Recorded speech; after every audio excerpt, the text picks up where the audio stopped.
Hello दोस्तों। आप सब ने 10th के पेपर दे दिए।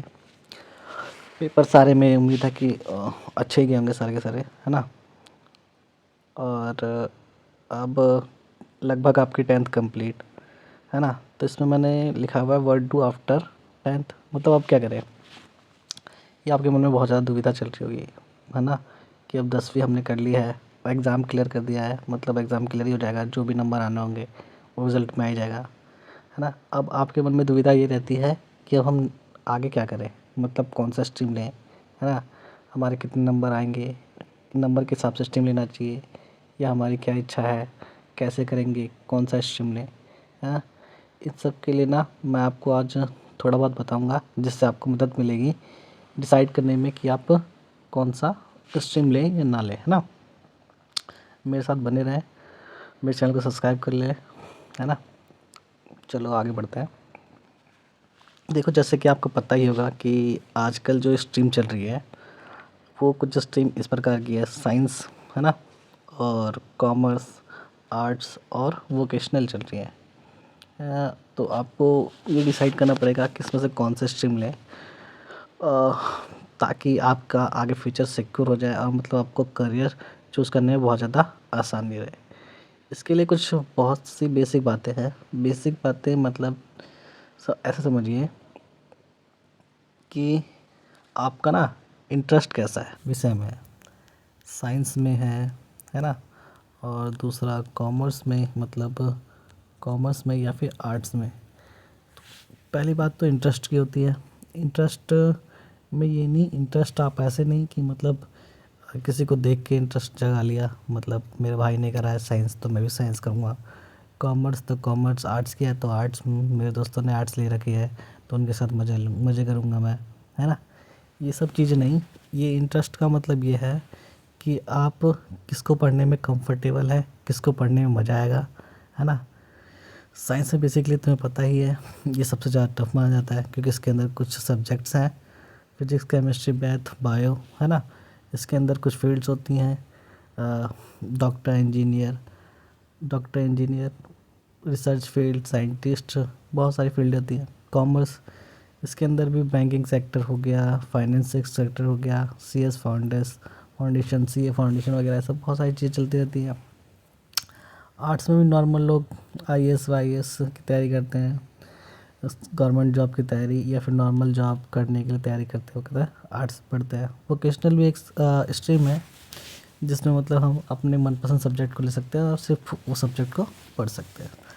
तो इंटरेस्ट का मतलब आप समझे ना, इंटरेस्ट का मतलब ये है कि आपको क्या पढ़ने में इंटरेस्ट है, मतलब कौन से सब्जेक्ट में ज़्यादा इंटरेस्ट है, किसको आप पढ़ें, बोर ना हो पढ़ने में, है ना, जिसका आपको मन लगे, है ना। तो अब फैक्टर ये बनता है कि आप इंटरेस्ट कैसे मतलब डिसाइड करें कि हाँ ये मेरा इंटरेस्ट सही है कि नहीं है। तो हम इसके आगे बात करेंगे, कुछ चीज़ों की बात करेंगे, कैसे चुनना चाहिए, कैसे इंटरेस्ट क्रिएट करना चाहिए, कहाँ पे। तो आगे बात करते हैं। देखो, पहली बात जो ध्यान रखनी पड़ती है, हमें ये रखनी पड़ती है, स्टूडेंट 3 टाइप के होते हैं। एक तो हाई आईक्यू, मॉडरेट आईक्यू और लो आईक्यू।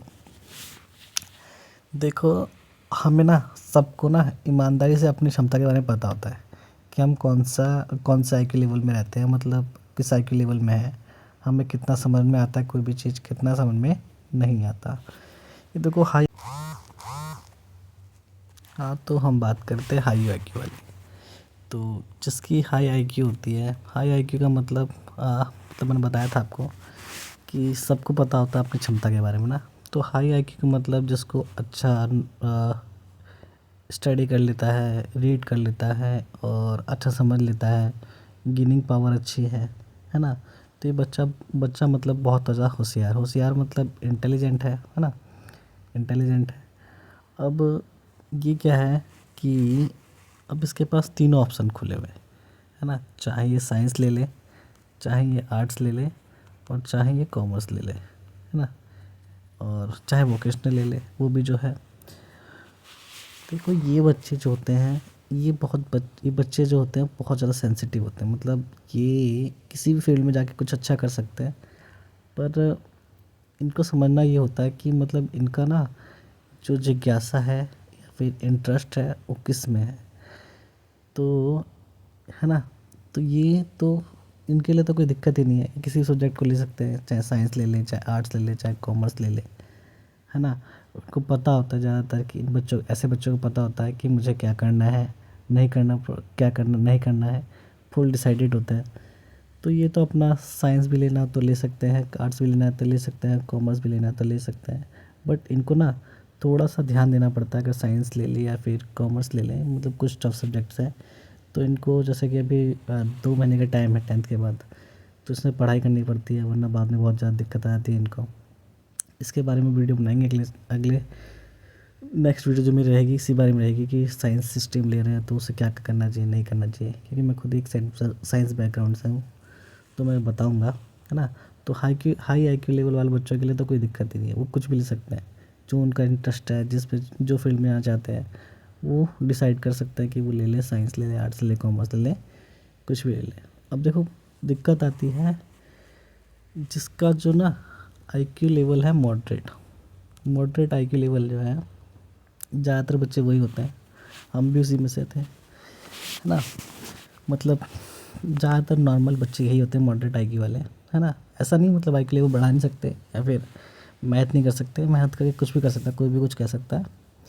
तो ये जो मॉडरेट आईक्यू वाले होते हैं और मतलब जो मीडियम टाइप के बच्चे होते हैं, इनके पास भी तीनों ऑप्शन है, साइंस भी है, कॉमर्स भी है और आर्ट्स भी है, तीनों ऑप्शन है।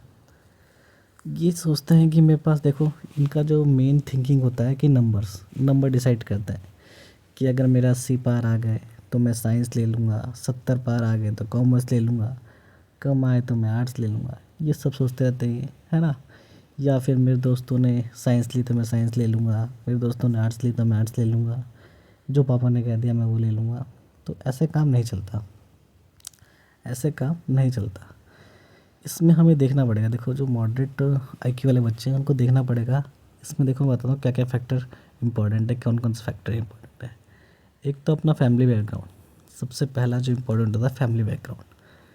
फैमिली बैकग्राउंड मतलब कि अगर फैमिली की बैकग्राउंड बहुत अच्छी है, मतलब पैसा वैसा है खूब सारा नहीं, मतलब पढ़ा वढ़ा सकते हैं, वो मेहनत कर सकते हैं काफ़ी ज़्यादा, तो आप किसी भी स्ट्रीम को चुन सकते हैं और आपको मेहनत करने का मन कर रहा है तो आप चाहे साइंस ले लें, चाहे कॉमर्स ले लें, चाहे आर्ट्स ले लें, तो आपके पेरेंट्स आपको मतलब एफर्टली पढ़ा सकते हैं, बहुत बहुत अच्छे से पढ़ा देंगे, कोई दिक्कत नहीं है, बैकग्राउंड अच्छा ही है।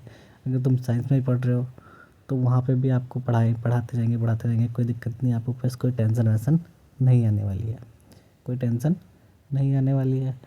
तो आप अच्छे से पढ़ सकते हैं, है ना, मॉडरेट आईक्यू वालों को, इसका फैमिली बैकग्राउंड बहुत अच्छा है। बट नॉर्मल जो होता है फैमिली बैकग्राउंड में क्या आता है, मिडिल क्लास लोग आते हैं, किस में आते हैं, मिडिल क्लास लोग। मिडिल भी, इसमें भी हम बोलेंगे लोअर मिडिल क्लास, किस में, लोअर मिडिल क्लास में। तो लोअर मिडिल क्लास के अंदर क्या होता है कि खासकर बॉयज़ को होता है कि इनके जो हमारे जो पेरेंट्स होते हैं उनको बहुत ज़्यादा उम्मीद होती है, तो हमारे पास ज़्यादा टाइम नहीं होता, हमारा टाइम होता है 24 से 25 साल तक, मतलब पढ़ाई वढ़ाई करने का टाइम होता है। उसके बाद फिर हमें कमाना वाना पड़ता है, मतलब इन सब चीज़ों के बारे में सोचना पड़ता है। तो क्या है ना, इन बच्चों को बहुत ध्यान से देखना, बहुत ही ध्यान से समझना चाहिए। क्योंकि देखो अगर तुमने साइंस ले लिया, डॉक्टर बनने चले गए और आपने इन सब चीज़ों को देखा नहीं पीछे वाले को, और डॉक्टर वॉक्टर बनते बनते 35 साल लगा दिए, फैमिली की बहुत बुरी हालत, 35 साल 36 साल लग जाते इतना, तो फिर कैसे सर्वाइव करेगी फैमिली, है ना, है ना। या फिर तुमने ठान लिया कि मेरे को आईएएस बनना है, 1 अटैम्प्ट 2 अटैम्प्ट देते जा रहे हो, 3 अटैम्प्ट देते जा रहे हो, है ना। तो इसमें थोड़ी सी दिक्कत का सामना करना पड़ता है। तो इसलिए हमें ना मिडिल क्लास जो फैमिली होती है, middle class lower middle class वाले जो लोग होते हैं उनको सोचना पड़ता है कि हमें ना कि क्या चीज़ करें ताकि थोड़ा सा जल्दी से हम ना सेटल से हो जाए, और जो भी हो सके ना फिर कर सकते हैं हम बाद में। तो इनको जो भी साइड चुननी होती है, जो भी साइड चुने तो वो देख लें कि मेरे पास क्या क्या ऑप्शन है, मैं क्या क्या कर सकता हूँ, अगर मुझसे नहीं हुआ तो मैं क्या क्या कर सकता हूँ, ये सब चीज़ें देख सकते हैं, है ना। जैसे हम साइंस ले लिया, साइंस ले लिया तो इनको एक तो बहुत ज़्यादा हार्ड वर्क करना पड़ेगा क्योंकि जल्दी से जल्दी मतलब इंजीनियरिंग सबसे बेस्ट होता है इनके लिए, मतलब ज़्यादातर जो मिडिल क्लास लोग होते हैं इंजीनियरिंग करते हैं, है ना। क्योंकि इंजीनियरिंग में क्या होता है कि 4-5 साल का होता है, जॉब लग गई और फिर ठीक ठाक मतलब जॉब वॉब लग गई तो सही चलता रहता है काम धंधा वंधा, है ना। तो ज़्यादातर का साइंस साइड लेने की सोच रखो तो फिर यही, या फिर रिसर्च फील्ड को ज्वाइन करो वगैरह वगैरह ना। अगर तुम बहुत ही मतलब अच्छा कमाना चाहते हो या फिर जल्दी से सेटल होना चाहते हो या फिर मतलब तुम सोचते हो कि ठीक ठाक सेटल, हाँ मैं देख लूँगा, तो आप साइंस साइड लो। नहीं तो फिर आप कॉमर्स भी ले सकते हो, बट कॉमर्स लेने के बाद ये है कि हाँ मतलब आपको इसके अंदर भी ना मतलब काफ़ी मेहनत करनी पड़ती है आगे आगे के लिए, मतलब जैसे कि आपने CS फाउंडेशन वगैरह के एग्ज़ाम देने लगे। तो देखो हमारे पास जो सच्चाई है, जो हमारा स्कूल लेवल की शिक्षा होती है मतलब एजुकेशन होता है, वो कुछ इस तरह का नहीं होता कि मतलब जो इन कॉम्पिटिटिव एग्ज़ाम को निकाल सके। तो आपको इनके बाद स्कूल लेवल एजुकेशन होता है उनके बाद भी मेहनत करना पड़ता है आपको बहुत ज़्यादा, उसके बाद भी बहुत ज़्यादा मेहनत करना पड़ता है।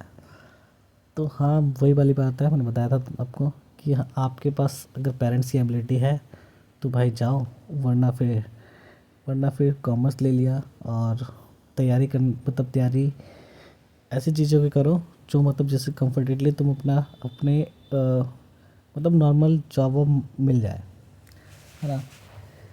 अगर एक बार आपको जॉब मिल गई फिर उसके बाद आप तैयारी करते रहो, पढ़ते रहो और फिर अच्छे अच्छे काम पे जाते हो। वैसे हार्ड वर्क करने वालों को कभी भी नुकसान नहीं होता, चाहे कैसे भी रहे, हार्ड वर्क जो करेंगे उनको कभी भी नुकसान नहीं होता, कभी भी सक्सेस हो जाता है। सेम यार यहाँ पे आर्ट्स भी, अगर आपने आर्ट्स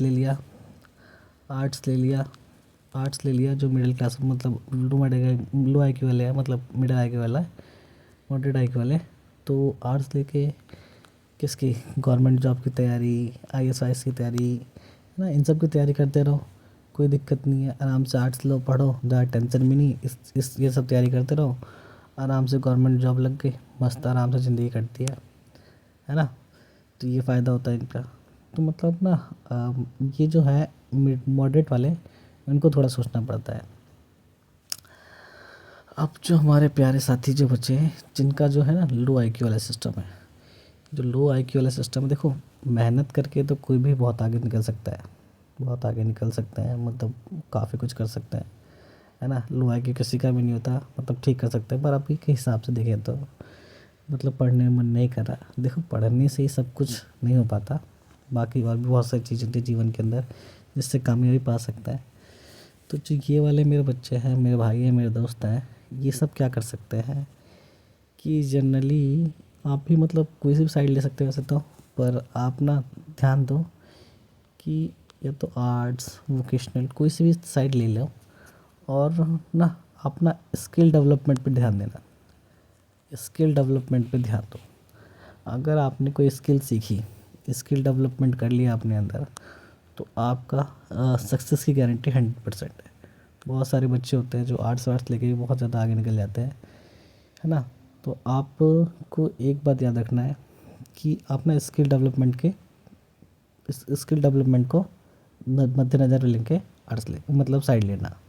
जैसे कि आपको थोड़ा सा ना फिटर विटर इंजीनियर मतलब मैकेनिक वैनिक का कुछ काम वाम सीखना है तो साइंस साइड ले लो। साइंस साइड लेने के बाद अपना यहाँ पे पास होना कोई बड़ी बात नहीं होती, आराम से बाहर से काम करते रहो और सीखते रहो, उसके बाद आप जाके अच्छा सा मतलब डिग्री भी होगी, एजुकेशन भी होगा, तो आप अच्छा काम कर सकते हो।